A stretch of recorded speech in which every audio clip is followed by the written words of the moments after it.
My PMA is getting larger and larger. It's growing weekly, daily, if you will. It's throbbing.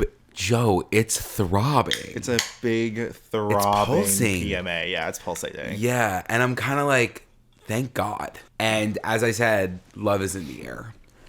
Period. Keep throwing this out there. I just feel like that is the motto of life. Love is in the air. Okay.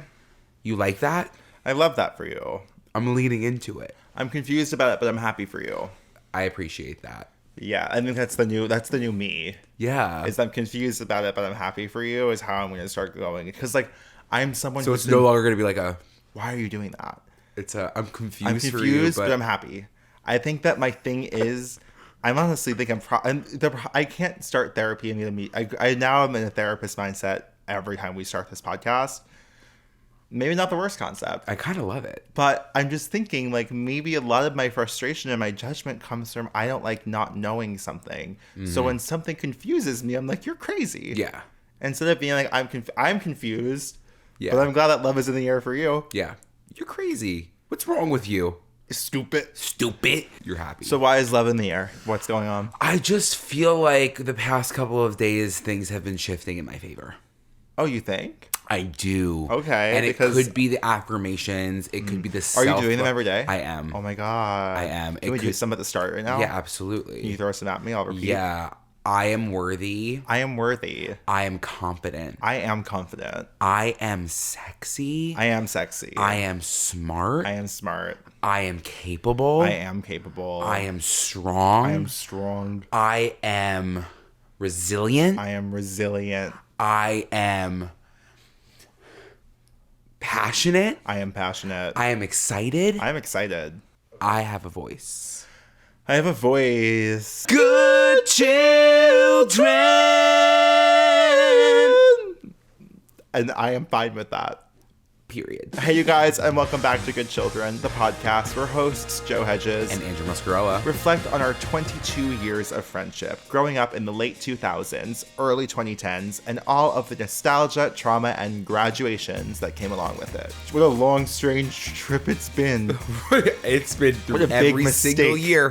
Huge mistake. Big mistake on our part. What the hell were we doing? Why were we doing this? Why did we do this? We made it. We made it. I think that we'll never do something like what we did for the past 7 episodes again. No. 7 episodes, yeah. 7 episodes. Yeah, that was not it.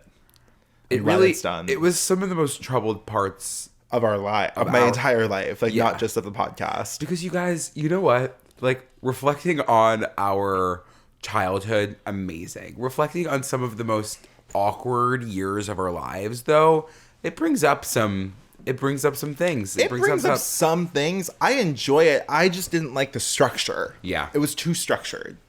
I just want to sit and gab. We got about ADHD. Nothing. We want to bounce. Listen, my therapist today, to bring it back up, I was really trying to get him to get me someone to diagnose me with ADHD, and he just didn't even bother. He was like, "Yeah, you have it." He didn't even bat an eye. It's like, don't even worry about it. Yeah, for sure. And people with ADHD should do things and start giving me a list of things to do. Yeah. Wow. He was like, how CBT. many more tasks did you do? CBD? CBT, cognitive behavioral therapy. Oh, yeah, for sure. Leaning in. Yeah, you're leaning in. Yeah, I'm going to start going for 5-minute walks. That's nice. Yeah. Yeah. Senior year. So what are we talking about today? Today we're talking about all things 12th grade. Oh that last year, you're the head honcho of that school. It's honestly the last year before things get serious. We've said this about every grade of our lives. Every grade. Because is it the last year before? Were they serious for you? Things were as serious as they could get for you senior year of high school. But you got to think, I'm about to leave. After this year, I'm moving out. I'm becoming an adult. Yeah, you are. That's the thing. This is my last year to genuinely feel like a kid. For me, I had a good 10 years of that afterwards. You just got out of it. Yeah. Senior year is a great time. I think that, and I've talked about this before, I've always benefited from the end of something. I always grow the most at the end of a school year, at the end of an experience, at the end of a job.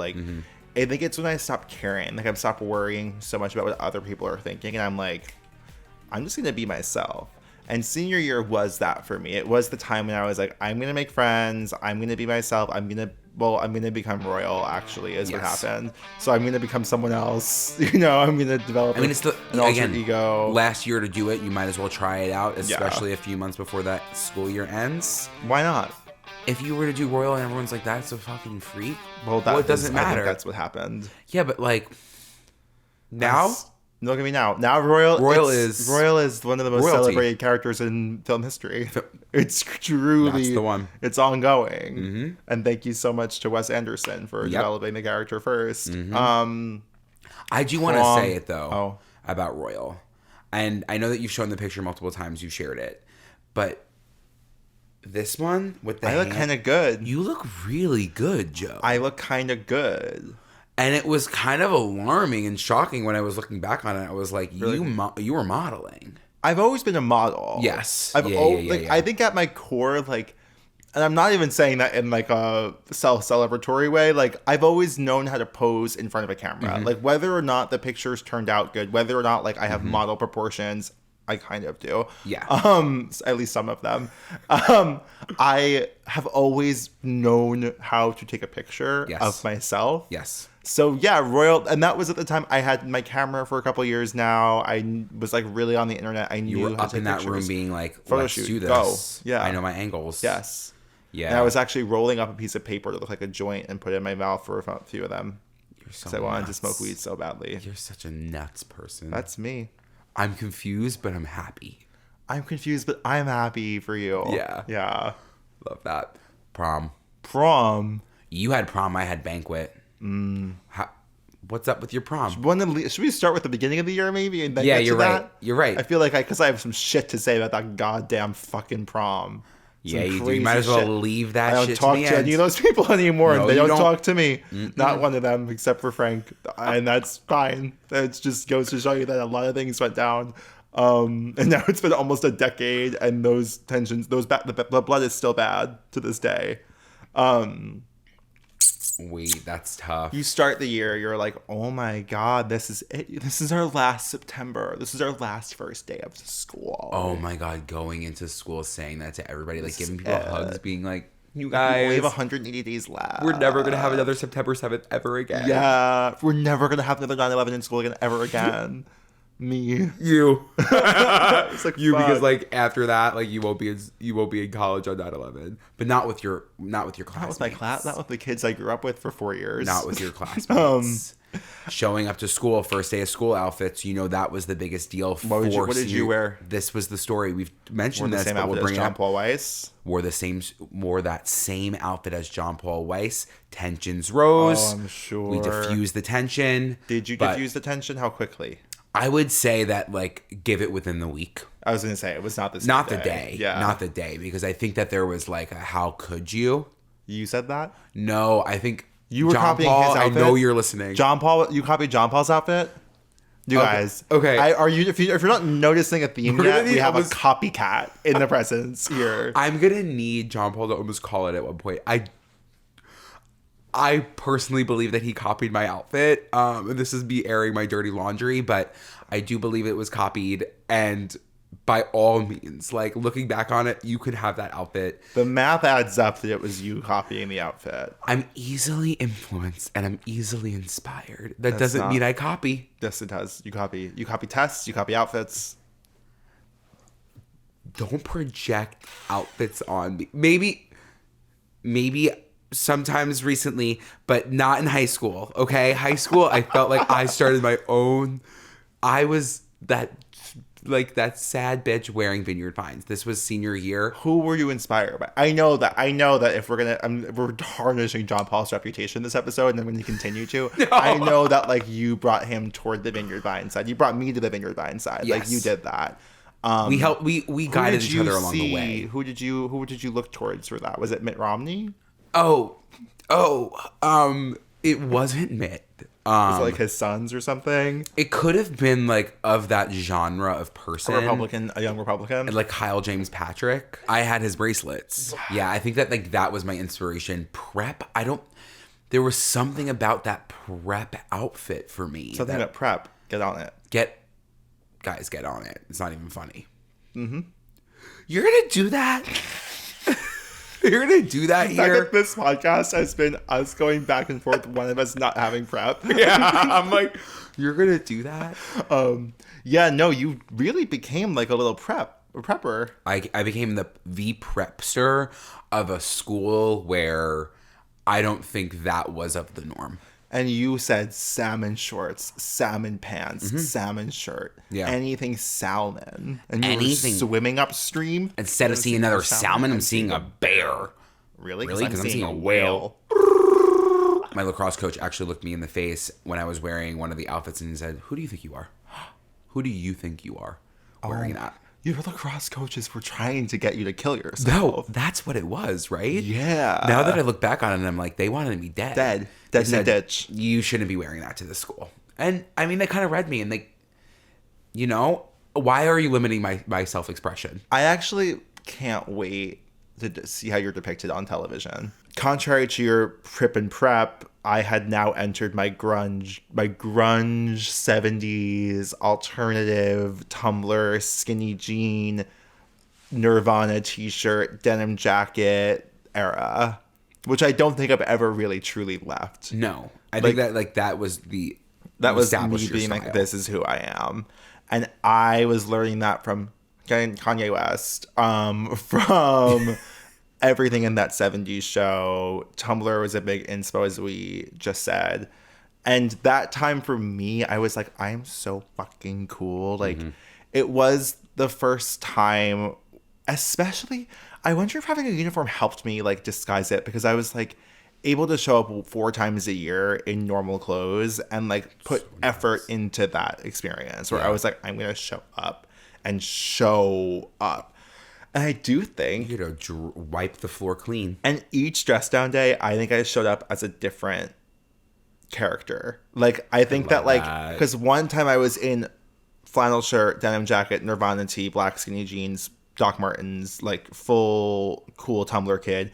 One time I was in Vineyard Vines color block, button down, blue shorts. You loved that color block. Fake glasses. Like, went full opposite aesthetic. I went Jonah Hill in The Wolf of Wall Street was what I was going for. Like, Sperry's, like, went that vibe. So I think I was, like, just trying out different characters. Yeah.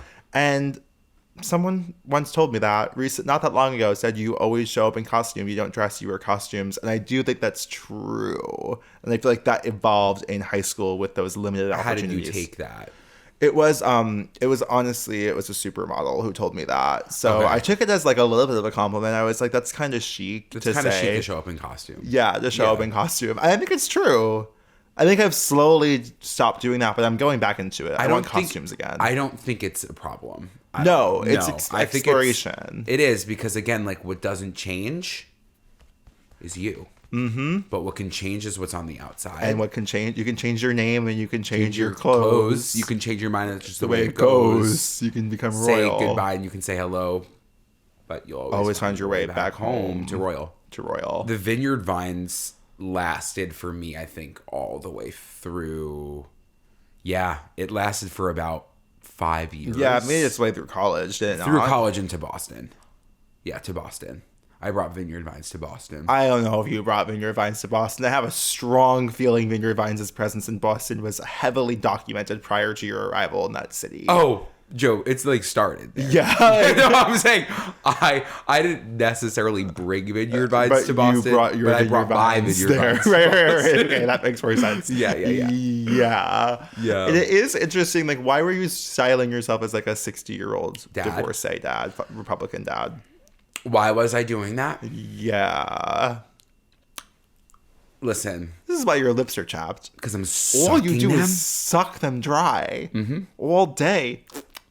It's because when you have this surface area, you want some wetness on that lip. Chapstick. I know, but then there's so many problems. I have so many problems. But I will say, Vineyard Vines, it wasn't necessarily, it was the aesthetic. I did love the pops of colors because I'm the sizing. gay. We talked about it was the sizing. Yeah. Again, when you have a large that actually is a triple XL, I'm loving it. Of course. I'm I'm a medium. It was affirming. And then all it took was 2 large men to create a company. Yes. And I was in on it. And it was like $80 for a short sleeve button down. But you would find me at the outlets. Yes, you love the Tanger outlets. I would get my like lacrosse belt and I would leave. Those goddamn fucking flip flops. It always comes back to a flip flop. The lacrosse flops. And those flip flops didn't fit. They didn't fit my feet, and that's literally fine. Wow, so Vineyard Vines wasn't inclusive? Not to the wide footers. Yeah, wow, I'm shocked. Okay, regardless, like, I'm not going to wear a flip-flop again. No, you should. I do like my Havaianas. Your what? Exactly. Your whom? Mm-hmm. Javiana? Yeah. Grande? My Havaiana Grandes. What are Javianas? Joe, they're like the it flop in Brazil. This is when I was so desperate to smoke a fucking joint, and I would lie. You know this. I've come clean. Yeah, of course. I would be obviously alone in my room, as I was almost every night of my life, and I would take a bunch of pictures of me where I was like really squinting and like raising my eyebrows and like Googling like what do high people look like and like replicating it and then like posting it to like Tumblr and being like out with the girls and like knowing that like Frank or Sarah or like anyone who knew me from school would be like, who does he hang out with? And this was the benefit. Who does he hang out with? Andrew must be a stoner. This was the benefit of the Farmingdale versus St. Anthony's. Yeah. I had two kind of social lives at this time, and neither was too clued into the opposite end of it. So I was able to lie at both sides. Do you know what I mean? Okay. Do you know what I mean? I know what you mean. So for St. Anthony's kids, I was like, I'm hanging out with the Dalers so tonight. sick. And for the Dalers, I was like, I'm hanging out with the Friars tonight. And like, I was able to like... And at the end of the day, you were hanging out with no one. Maybe my mom. And she was both. She was a Daler and a Friar. Yeah, so I was actually telling the truth. You were. But I was like, yeah, I remember there's pictures. There's a video of me. I was so desperate to be perceived as a stoner. Like, so desperate. I don't know why I thought it would be the coolest thing I could possibly do at that time. Because you're like breaking the norm. Like, you're... I guess. I was like, I'm edgy. I'm edgy. And again, Miley was smoking so much weed. That's actually literally why. Like, Miley was smoking, so I had to start smoking. And I was so afraid to smoke that I actually chose to... At one point, I had a fog machine in my room, and I was inhaling the fog and breathing it out to take pictures. That's carcinogens. You were... Yeah, I was just about to say. You were taking in fog from a fog machine? I was doing fog rips. You were doing... hookah fog rip? Yes. And like it was blowing out like the picture's just like it's like my mouth is a fog machine. Like it doesn't look like weed. And that was a tough time for me for sure. I mean, I know we've talked about my twerking, but like I have, if I'm like retrospectively looking back at my senior year, like being at people's houses and being at people's parties, I'll never forget being at Mary Kay Thompson's house where her parents were in the kitchen and we were all gathered around and Booty Me Down came on, and I actually didn't. Was this in her backyard? It was in her backyard. Yes. Were you there? I have the video of it. Yeah, I have the video, and to this day we can show it. My ass was shaking in people's faces. Yeah. I was twerking. I was hitting the ground. Yes. I was gyrating. And in the video, you hear Mary Kate say, "My parents are in the. My parents are." Oh my God, Andrew! My mom sees you. Yes. And that you'd rather be dead. That for me was so troubling. That like you'll see it in the video too because I like nervous, but I didn't want to come off as too nervous. So you kept going. So I kept going for like 5 more seconds. Yeah, and it was like, I'll stop. I'll stop now. But yeah, because you couldn't let that stop you from. You couldn't let it dull your sparkle. No, you know? Because then I was like, "What's up, ladies? Hey, girls." Obviously, again, senior year, I'm writing senior essays. I did do my shots to write my college essay. We talked about that. Yes. An amazing experience for me. I was like drinking alone in my basement a lot at this time. Really? Like more than 5 times. I was like doing... And I would say more than once or twice could cause an alarm. 5 times isn't that many in like a school year. But were you like taking shots in the basement? Yeah, I was doing shots of Pinnacle Whip. And then I would watch like the Royal Tenenbaums. Or like Les Mis. and like just sit in the basement and watch that. Just like a little bit drunk. And like read the script as I was watching it. I guess like, yeah, that was your vice instead of like people probably would just smoke weed and do something like that. But you were like, if I was able to smoke weed, if I was smoking weed, it would actually be an ideal time for me. Yeah. No, I was just doing Pinnacle whip shots. Okay. Can we talk about the chokehold of Pinnacle? The thing is that Pinnacle, specifically Pinnacle whip. And the Pinnacle Swedish fish. Poison. Disgusting. Where is the deeply layered class action lawsuit investigating what that was doing to our bodies and our minds and our souls? Our digestive system. Yeah, what was it? It wasn't vodka. No, it was like a really troubling acetone meets sugar combo. How do you get it to taste like that? Did you think it tasted like it? No, but I'm saying like the artificial everything. Yeah. I was putting that shit in a water bottle and I was taking it down this throat. For what? You were just doing like, you were just chugging it? I was taking, I would be like doing that. And then I miss doing that. You miss binge drinking? Yeah, I really do kind of miss binge drinking. Do you know what I mean? I haven't been drunk in that way and had a good time in maybe 2 years. I know, but I don't know if I necessarily miss binge drinking. I don't know like if I can agree with that one. I'm just like, I miss the freedom I had mentally at the time. The feeling at the time was like, again, binge drinking, especially in high school or like earlier on, comes from the fact that we can't drink until we're 21. Right. So we're like, let's fuck. This is for the system, whatever. Yeah. And we're drinking, and then you're just like, having the best time of your life. Because you're like, I'm doing something I shouldn't be. Do you remember LI party stories? Oh my God. I'll never forget when Jill Webb was featured on LI Party Stories, and I was like, "You're never going to college, babe." I was like, "Good luck." Like, good luck getting a job. I was so deeply I'm sure every town in America had was it an Instagram account? No, it was. I thought it was Snapchat. Oh, was it a Snapchat? Yeah, and like you would go through the stories, and it was like user submitted videos from like parties or high school parties across Long Island. People like jumping on pong tables. Yeah, like sometimes boys with their dicks out. Yeah, sometimes. And I loved those. Yeah. And it was. I know. I remember a lot of those. Yeah, it was tough. The culture is get as drunk, as close to the point of death as possible, and then share it on social media, which makes more people be like, I should do that so that I could get the shares. Yes. Project X was also like this time. Everything was Project X. Yeah. Like everything was to its scariest possible level. Project X. Yeah, every house parties would be trying to replicate that. Especially if there's a pool. It's like, you guys, it's going to be literally Project X. Like, okay. I'm like, didn't people die? Yeah, I'm like, why were you like chasing that? Yeah. And you want to like show that's happening. That's something that I never understood. That's why I was like, if I'm drinking, don't put me on your stories. Oh, right? yeah. Because again, it goes back to I'm not getting into college. Right. Because that was the mentality. Being like, if you were to share this about me and somebody caught wind, I'm never go to college. Recover. I'll never get a job. Never get a job. That was the other threat. It was always that. It was like the way that, I guess it's changed because now I feel like these teenagers put everything on fucking TikTok in a crazy way. But like, it was like with Tumblr too. It was like Tumblr had to be secret because we were all like in this circle of trust where it was like these things can't get out because we can't get into colleges and we can't go to we can't get jobs.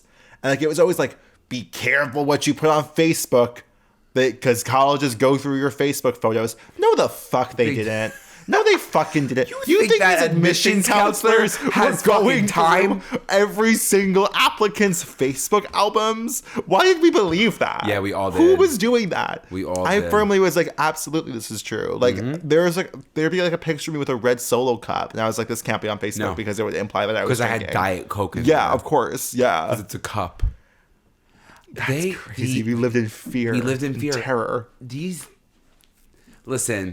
These adults at the time, teachers, people across the board, the anxiety that they created when it came to drinking, when it came to schooling, when it came to like, even I felt the same thing about a damn Regents, and maybe that was just me. The Regents but they were like, exams. if you don't do well in the Regents colleges, do look at that. They do. Colleges do look at that. And you might not get into college if you don't do well on the earth science regents. I'm like, why are I the didn't stress? give a fat fuck. I know you didn't. About I the know you didn't. regents. And I was like, I don't even want to go to a state school, so fuck it. Like, you like still have a lot of unresolved trauma coming up right now with this one. I feel heated. Yeah, I can tell. I'm happy that I'm confused, but I'm happy. You're happy, free, confused, and lonely at the same time. Oh, that's what she was talking about. Yeah, that's what being 22 is the regents. That makes sense. The regents were insane. Standardized testing was insane. APs were insane. I didn't really take many APs. Yeah. I took like AP English. I talked about this. I got like a 2 on the AP English exam, which is, I should go back and revisit that because I can't imagine that was right. Do you know what I mean? No, they messed up. Because I did better than you. If there's one thing I know, it's English. If there's one thing I've mastered, it's this language. It's the English language. Yeah. Yeah. That was a tough one. Macroeconomics. Getting your wisdom teeth out. Yeah, what? Us learning economics. Why was I learning macro and microeconomics? I couldn't tell you one fucking thing about the GDP. I was 17 years old. You're like the GD who? Like, that's insane. Yeah. Like, just like teach me how to write a check. I still don't know. If you didn't pass micro and macroeconomics, you couldn't graduate. I knew people who didn't graduate high school because of on time because they couldn't pass economics. Micro and macro or just plain economics? Plain economics. Yeah. That was the one course that you literally could not fail. Economics? And it's like trickle down shit? It was, and I mean, it was troubling if you couldn't pass it, but you know what? No, I'm not saying that's like a easy thing to do. It's like, why the fuck does it fucking matter? It doesn't matter. And it's crazy that, I mean, I guess there are important things to know, kind of, but like there are that's like forcing people to be in the same major or like learn that same thing. And if you're not good at something like that, to hold them to that same standard. Yeah. I hate it. Then I was like, I passed. Finance. I was like supply and literal demand. I was taking a bunch of AP classes senior year, but they were the easiest fucking Mrs. Davis, God bless her. Were you taking like AP, like universe shit? No, you wish. I was taking the classes were business, AP business law. I took another like business. I took like 3 business classes. You were a business major. Yeah, that was a business major, as we all know, for a year. And I couldn't pass macroeconomics the second time. I said, I'm done with this shit. But I just sat in that room. We just watched Shark Tank all day. All we did was just watch Shark Tank. And that's a good point for our listeners. If you're a business major, just watch Shark Tank. Why would you go to school when you could just watch Shark Tank? Because what Shark Tank's going to do for you is actually probe some thought in your mind to think about how you can fix something that might need to be fixed and how to pitch it and how to present yourself in any situation. Because when you're in front of Barbara Cochran, what are you going to do? You're going to be nervous? No, you're not. No. But that's what you learn through Shark Tank, business majors. Don't go to college. Don't go to college. No, I said this to my mom yesterday, and she freaked out as if I was like, remember, you were there on FaceTime. When I was like, I didn't have to go to college. She was like, yes, you did. Oh, she did. Yes, you did. Everything you did in college makes sense now. If you didn't go, the business. Business? Look, I took 1 business class. I'm like, and we do talk finances a lot. Especially on this podcast, we talk finance. This is a financial advisory podcast. It's what not to do. Do you think we add that in our tags? Yes, is finance. Finance? Yeah. I think that could create a whole new market. A new niche for us. Because I do think that anybody in the finance industry should hear the conversation we just had about Shark Tank. Yes, and should hear us talk about the GDP. Yeah. What is the GDP? Gross domestic product. You're so right. You Is sound it? about right. Yeah. I did get my wisdom teeth out, and I didn't take that. I didn't really take my final. Oh, you got those teeth out? Amazing time. I loved that. I'll just say I have the wisest teeth. You still have your wisdom teeth then? Yeah, they grew in perfectly. When are you going to grow up? No, see, the thing is, I am grown up because I think I'm just the next form of evolution. Like I'm a different species. Because not everybody gets their teeth to grow on like that, but like my frame just worked that way. Mine were severely impacted. Yeah. If anything, that mouth has been severely impacted. Yeah, for sure. Yeah. This was the time, again, I was directing this fall play. Yes, you were. Has anyone, I want to ask a question to our listeners, and I need an answer. Has anyone on this goddamn planet heard of the play Turn Back the Clock?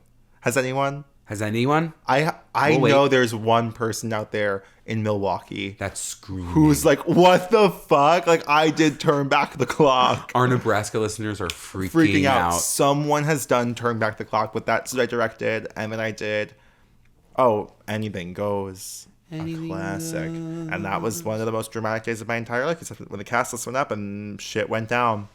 And I was ratting people out. I was screenshotting. I was sharing it with our dean. I was sharing it with our brother Joshua, brother Gary. It was a crazy day. Oh my god. I was willing to sell everyone out because I wanted to be Billy. Yeah. You should tell us. I almost got it. I didn't actually almost get it. I never auditioned. You should have. I should have just auditioned for that one. You should have. Because I really would have nailed it. I was giving mask too, you know? You always have been. I've always been giving masculine. Yeah. Yeah. With this race hat, I could be fooled. You could be fooled, yeah. Yeah. Yeah. Yeah. How did you feel about senior cut day? I did that. You did? I did that. I did. Yeah. I did. There was that feeling. Did you like go to the beach or some shit? Yeah, I went to the beach. I can find a picture, but I was in the same jacket I showed up to the first time when I was in the woods. That baby blue raincoat from Vineyard Vines with my salmon shorts, looking like I had a toupee. Was the raincoat a body image thing? Yes. Yeah. Absolutely. Of course. Are we still constantly are you right now, is this a little bit body image? Like, do you feel affirmed currently? I do. Same. Yeah. Because again, when you go through that, it's like I was wearing sweatshirts in any weather. And all I cared about, like, at that age, the most important thing for me was, like, how can I let everyone think that, like, my chest and my stomach are flat. And, like, I would wear a vest, I would wear a jacket, I'd wear a sweatshirt, anything to be like, stop. My Vineyard Vines vest is the only reason I wore that. Of course. I was like, oh, and it was like, who were we fooling? We weren't fooling Why did we think anyone. we were one-dimensional? We were fooling ourselves. This episode's all about fooling yourself. Yeah. But, like, to this day, I will dress around those insecurities. Yes. Which is crazy. Yeah. And it helps develop a personal style, but, like, at what cost? At wearing that fucking therapy, blue raincoat? That blue raincoat. That blue raincoat, your Daler's half zip. My Daler's half zip. My, again, any sweatshirt, anything. I would look at the pictures and I was like, oh, especially on senior cut day, I do remember putting on that jacket because I was like, there is a slight wind and there is potential for rain. So this jacket is justified. You had to justify it. If you were a chubby teen, you had to justify everything you wore. Yep. By the weather. And again, me and you talked about this. This is something we would both talk about as kids. Would be like, we can't wait for the day we could wear a tank top. We would always say that. Like, one day we're gonna wear tank tops. That was a goal we had. And it felt like a far off goal. Yes. It was like because, oh my God, you literal guys. With the tank top, it was like, the day that you can't see, like, my side boob is the day that, like, I'm gonna feel comfortable wearing that. I just remember being children and saying that to each other and being like, that is a goal I have. And it was like, yeah, like, the lesson here that everyone needs to internalize truly is, like, there's always gonna be something you hate about yourself. Like, no matter what, no matter what direction you take, you can gain weight, you can lose weight, you can gain muscle, you can lose muscle, you can shave your body, you can grow your body hair. Like, you can do anything in the world to yourself. But none of that is going to fix, like, your mind and your heart and your spirit. And so you're always going to look for something else to hate. Like, there's always going to be another problem, another reason you can't wear the fucking tank top. Like, For me now, I'm like, oh, I don't have arms big enough to wear a tank top. I still wear. I've gotten past the problem, but I'm like, oh, if my arms were bigger, I'd be more likely to wear this tank top. Like, Yeah. And it's like the cycle will never end unless I choose to end it. Yeah. Unless I'm like, I'm gonna wear the fucking tank top. And I'm like, gonna do this fucking thing. I'm gonna not wear a shirt. I'm gonna like not be so obsessed with the problems and just be comfortable. Yeah, and that's the thing. It's like, why are you, especially when we were in high school? I mean, still now it's again hard to reverse, but it's slowly happening. But why are we putting ourselves in uncomfortable situations? We're creating the space to feel uncomfortable when you literally can show up and be like, no, this is me. Like, again, like, we're alive, we're healthy, you have friends, you're surrounded by all these people, but like you're battling things in your head because of like how you feel you're perceived, like, which is not even how you're perceived. Right. That's the scariest part. I think if we described ourselves and then described each other, we would describe two completely different people. Yes. Like the way that we see ourselves is so opposite the way anyone else sees us. Was senior year pitch perfect? Oh, Jesus fucking Christ. Lord. I said this to you this week and I mean it. If Lord chose to start a religion, I would and this is not even me trying to be funny. This is not me like being dramatic. Like I really do. And in this very scary and very real way, I would join her religion immediately in a heartbeat. If it meant like moving across the world, if it meant like paying her $1,000 a month, like whatever it took, I would immediately listen to her. At 17, when she dropped pure heroin, like it was a culture shift because like we had Alana, we had like a Marina and the Diamonds, like there were women making this kind of music, but there wasn't like a kid making this kind of music yet. Yeah. And her being the same age as us and putting out this music about like being a teenager and like losing your childhood and like feeling grown up but still feeling like a kid, like, and that coming to me that year, like senior year of high school, I was like, you know everything and I will forever stan her, like in a crazy way. And then Melodrama that come out, it's like, I think it's about the age thing. Like no matter what age she is, we're going to be the same age. And like whatever she's dealing with in a much larger capacity, like she's dealing with like fame and being from New Zealand, like I'm dealing with growing up on the farm. And like that, it's like that kind of artist at level. It's very, the crazy thing I realized is that she's a disciple of Taylor Swift. Yes. She's the real Lord here. The Swiftian religion is so deep. The lore goes so deep. Taylor Swift is, and I'm not calling her Jesus Christ. It's a Friday night. Applebee's. Actually, Applebee's. You finished my sentence. That's exactly what it is. It's Applebee's. It's Applebee's because, again, when you're in high school and you're like, I'm not drinking, I'm choosing to go to Applebee's tonight. Half apps. There is nothing more important culturally than an American teenager going to half apps at Applebee's. You're staying out late. It's 10 p.m. Yeah. You're like, I'm gonna get the buffalo wing. I'm gonna get the sampler platter, the trio. You're getting the trio. I'm just getting the honey barbecue. The honey barbecue. What about the fucking the mac and cheese, the penne, the 4 cheese penne with the barbecue chicken on top? Was that half price for you? No, I was sometimes going to sell for rings. That's crazy. You were getting the honey barbecue boneless rings. Yeah, of course. Again, with extra ranch, dunking it in there, and then actually getting to a point of sickness. Yeah. And then having to get behind a wheel and drive home. And drop you off. Yes. I mean, that's high school in a nutshell. That is the best. It was like, and you would go to Applebee's and everyone was there. The who's who It was town. like, who's out at the Airport Plaza Applebee's tonight? Like, who are we going to see? And then you would see them and be like, oh, hey, you're here too? That's so fun. We just came from the movie theater. I think that like Applebee's deserves more credit for raising a generation of American teenagers, like genuinely bringing us into adulthood. Like in that way, it was kind of aftercare. Applebee's is aftercare. I would say Applebee's though is inherently heterosexual and in a non-ally way. Yes. Do you know what I mean? Like Applebee's is like for straight people. For straight people who yeah, we shouldn't have felt comfortable going into that space. But when you have anything half price, it becomes inherently queer. It becomes queer. It becomes queer because then it becomes just inclusive. You're so right. You're exactly right. It's communism. Yeah, and they did have like the fruitiest sangria. Not that I had it, but I mean, I know I had that one if, recently. if I it's had that an apple fruity, sangria recently from Applebee's. That's just pure sugar. It's just sugar. Applebee's is straight. Panera is pansexual.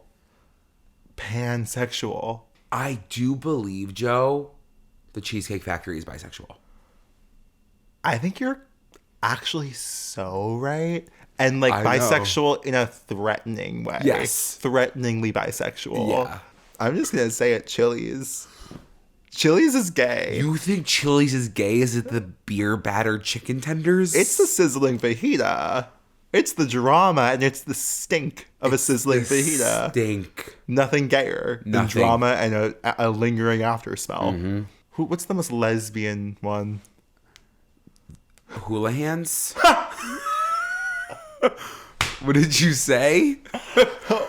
Oh my god. I do feel like Panera is very sapphic, but I still think that it covers all. Panera is a lesbian. Let's be honest. Panera is a lesbian for sure. Hula hands is almost pansexual. Yeah.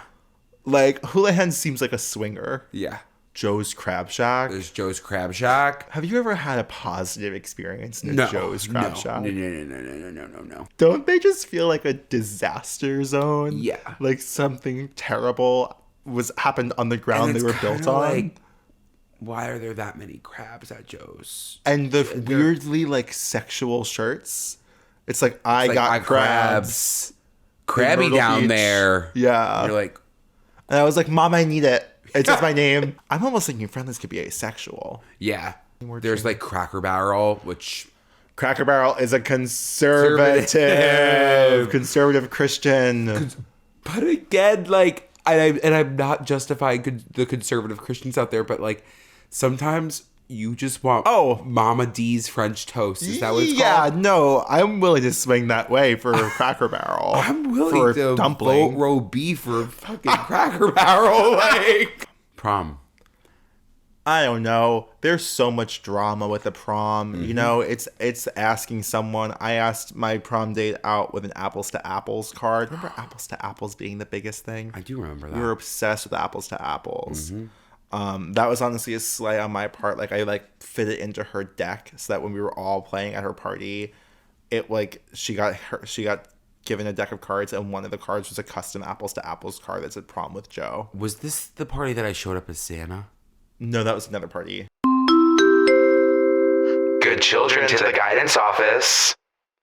Hi, I really relate to what you and Andrew. Oh my god. Why do I assume this is true?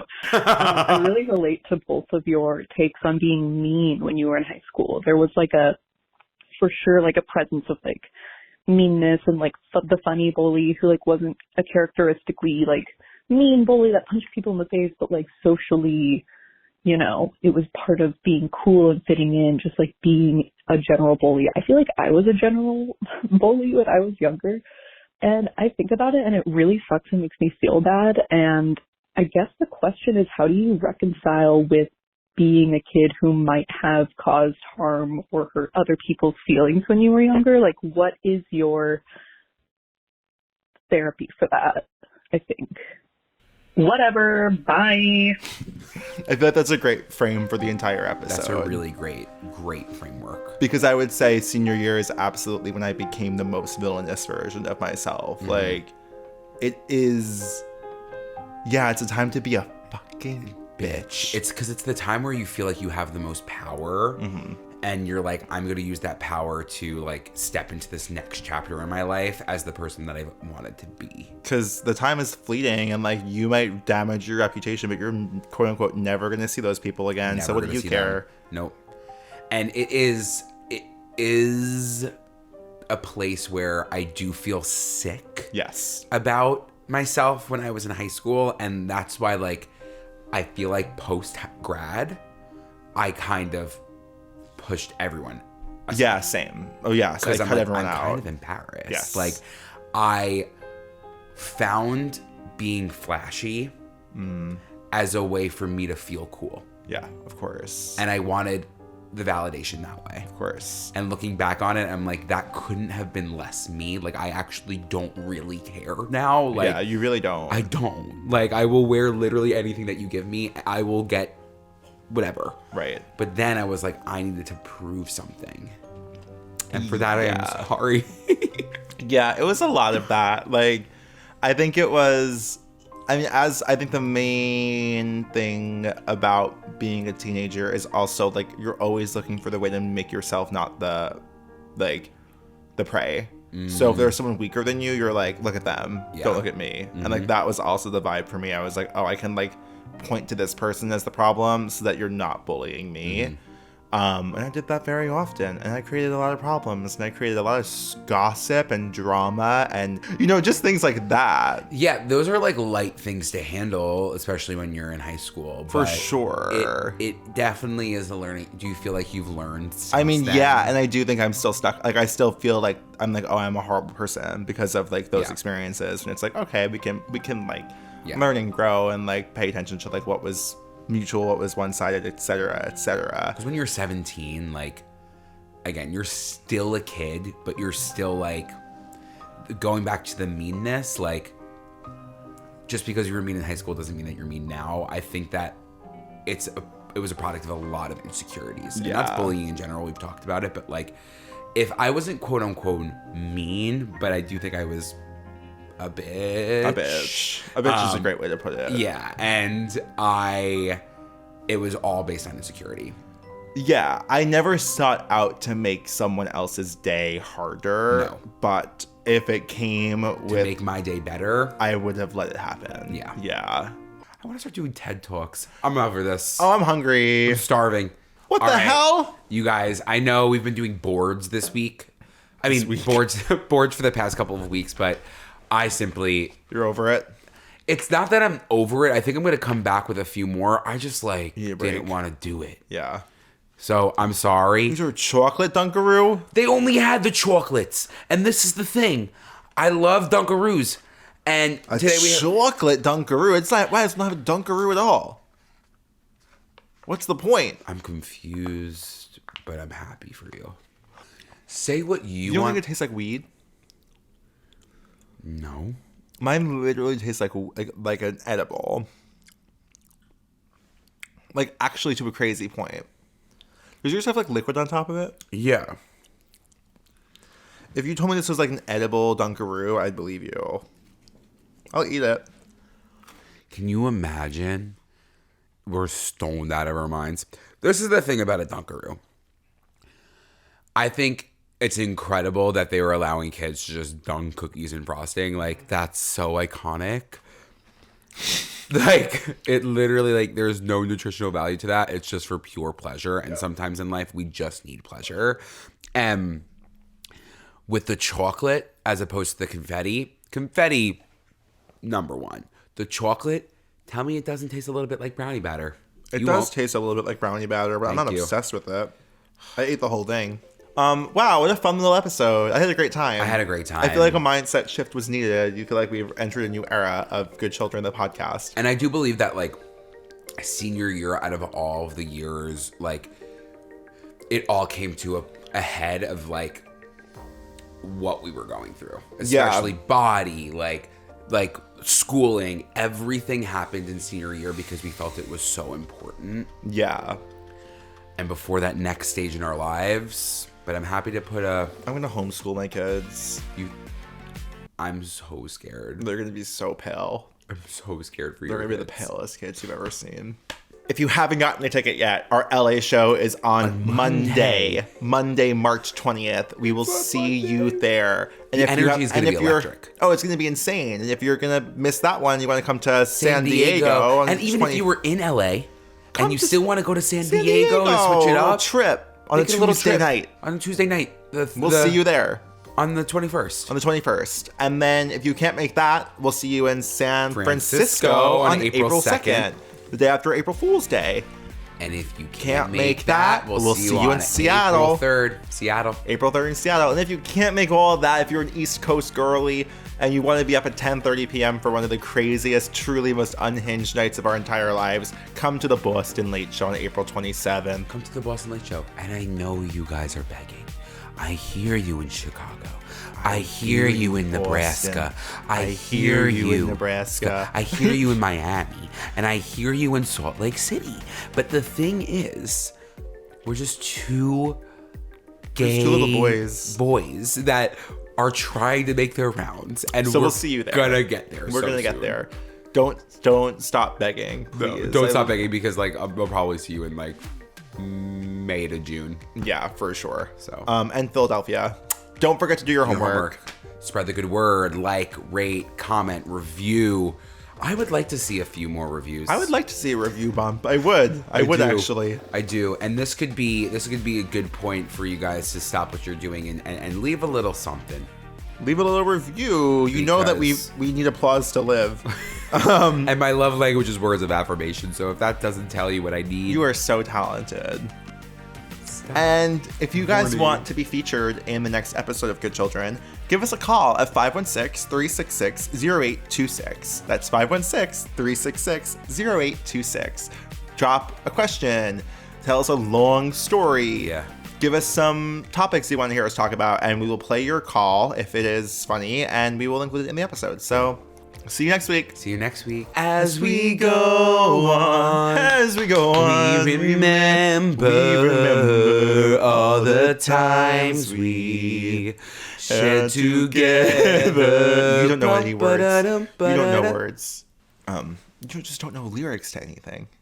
Joe, I can't do this. Like, sometimes I just want to, like, sing the songs the way that I want to sing the songs.